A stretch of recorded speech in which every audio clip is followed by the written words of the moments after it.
We finally understand why AI systems can go insane. Yes, that is correct. We have tons of helpful AI assistants today. You all know them, you all use them. But they all have a problem. I'll try to explain. So every single one of these AI systems assumes a persona. It thinks it is someone, and that someone is a helpful assistant. That is perfect. Except that scientists at Anthropic recognized that this persona is not fixed. As we talk to it, it can change over time. Is that a problem? Yes, it is. It is a huge problem. Why? Because the user can steer the AI assistant away from its original persona and can make it say or do things it shouldn't do. You see here that the AI knows that it is a helpful assistant. But after a bit of steering, it now assumes that it is a person. It can become a narcissist or a spy. You can call this jailbreaking. So then, its behavior will also change. It can become rude, or it can then switch to a mystical or theatrical speaking style. But it gets worse. If it is a person, it might agree with you, even if you are trying to do something silly. Now that is a big problem. So, scientists at Anthropic did something amazing. One, they recognized how this happens and what we can do about it. And then, they put their mouse where their papers are and actually made these AI models roughly twice as resistant against such personality drifts. But not in the way you think. Okay, look. Interestingly, this personality drift happens in different amounts, in different topics. It is much more common in writing and philosophy than it is in coding. But this is crazy. Even during a coding session, the mask slowly starts to slip. Maybe that's the reason why we often talk to an AI and it fails at something, we try again and it just gets worse and worse. Opening a new chat is almost always better. Maybe that's why. And if that is why, this is already an incredible insight. But wait, it gets worse, because this can happen naturally, even without the user trying to jailbreak the system because specific topics trigger it. Automatically. Oof. If a user acts emotionally vulnerable or asks the model to reflect on its own consciousness, the model naturally drifts away from the assistant persona and starts acting unstable or delusional. That's kinda crazy. Let's not do that. But wait, we can prevent it. It is actually very easy. Just force the model to always stay strictly in the assistant zone by steering it back into assistant mode by force. How? Dear fellow scholars, this is 2-minute papers with Dr. Károly Zsolnai Fehér. Well, by taking the mathematical vector that represents the assistant persona and simply adding it to the model's brain activity at every single step of the conversation. This is a blunt tool. It is like driving a car where the steering wheel is welded to point straight ahead. You will never go off-road. Okay, great. But you also cannot turn a corner. This constantly pushes the model towards being helpful and harmless. So, are we done?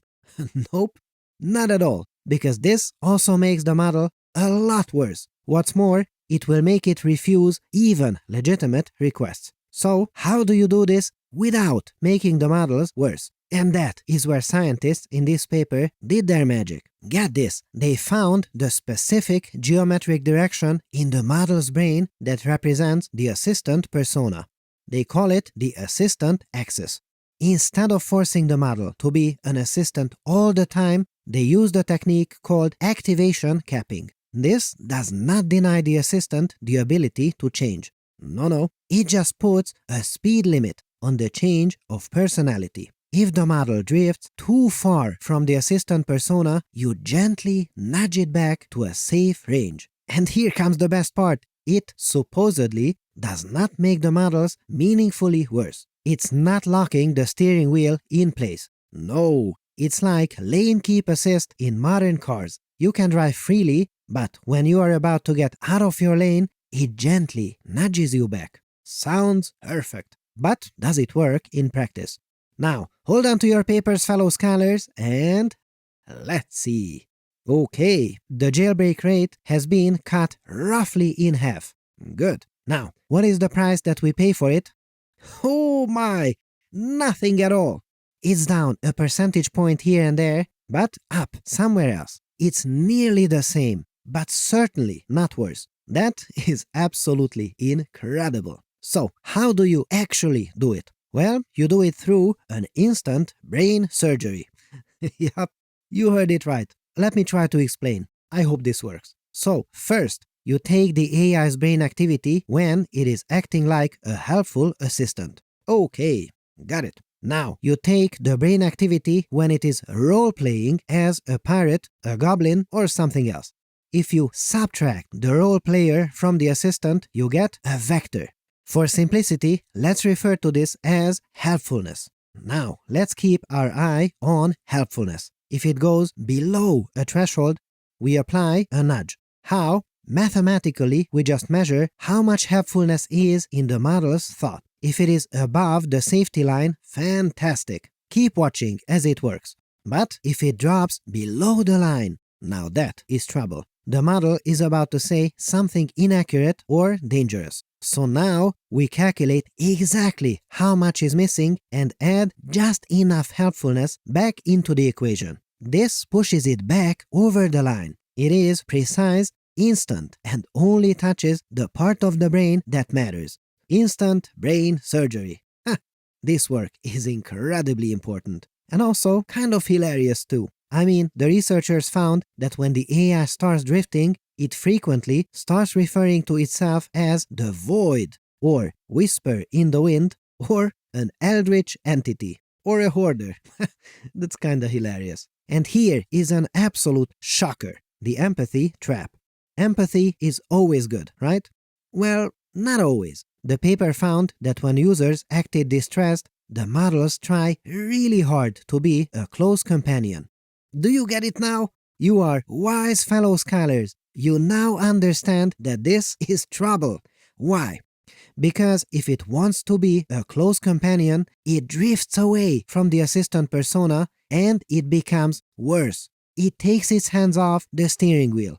Nothing good comes out of that. And sure enough, as a result, it might start validating dangerous thoughts. It is really cool that with this paper, this will happen a great deal less frequently. Love it. One more surprise. The brain geometry seems to be universal. You might think every AI brain is unique, like a fingerprint. But interestingly, not quite. The researchers found that the assistant axis looks similar across completely different models. Llama, Quen, or Gemma. Very similar. They all share the same fundamental direction for helpfulness. It's almost like they have discovered a universal grammar for AI personality.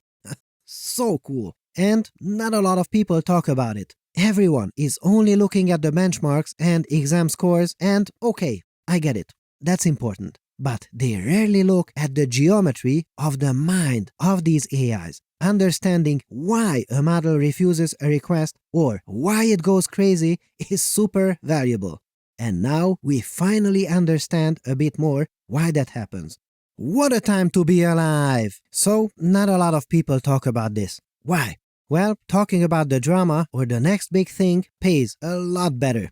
But we don't do that here. Here, we talk about the important stuff. If you agree that this is the right direction, like, subscribe, and hit the bell icon. Leave a really kind comment. It helps us and it helps you too by getting the algorithm to give you the good stuff in the future. Here you see me running the full DeepSeek AI model through Lambda GPU Cloud. 671 billion parameters, running super fast and super reliably. This is insane. I love it, and I use it on a regular basis. Lambda provides you with powerful NVIDIA GPUs to run your own chatbots and experiments. Seriously, try it out now at lambda.ai/papers or click the link in the description.